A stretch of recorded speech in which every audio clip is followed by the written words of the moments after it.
Akalain nyo bang may naga pala sa Cebu? Yan din ang madalas na naiisip ng mga biyahero kapag napapadpad sa lungsod na ito. Kaya naman para hindi nakakalito, ang City of Naga, Cebu ang tamang tawag sa lugar nila. Lagyan natin lagi ng Cebu para malinaw. Dahil nakaharap din ito sa dagat, matik sa fresh seafood at maaliwalas na tanawin ang hatid nila sa mga biyahero. Dahil isang tumbling lang ang City of Naga sa Lapu-Lapu City, segue muna tayo roon. Meron daw isang kakaibang kotse rito. Sa halip na sa lupa, sa tubig daw pinapaandar. So wala ka sa sasakyan ko. Anong meron sa sasakyan mo? Yung sasakyan ko, Oh.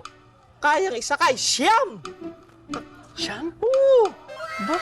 Madami yun, ha? Dami! Usually kasi mga 7-seater lang, eh. Pero wala ka sa sasakyan ko. Bakit? Dahil kahit 7-seater yung sasakyan ko, pwede kong ikabit yung isang sasakyan ko na 7-seater. Eh di 7 plus 7, 14 na. Ako lang nagdadrive nun, nasusunod lang yung pangalawang kotse.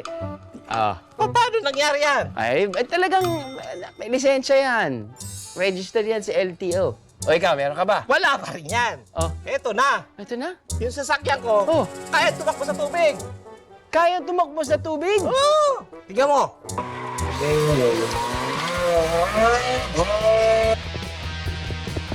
Ito ang paandar na jet car. Ang mapormang karu, kotse na tumatakbo sa tubig. May bilis itong 100 kilometers per hour na talaga namang para kang nasa expressway. Pero sa dagat. Diba? One-hand driving pa yan. Kung marami kayo, pwede rin daw kayong magkarera.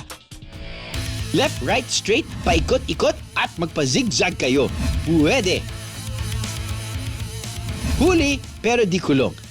Hehehe. Jet car, parang gusto mo maglaro na maglaro.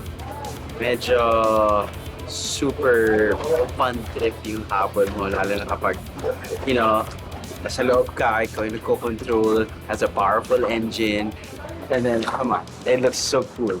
Cool na lang, mag-transform siya, di ba?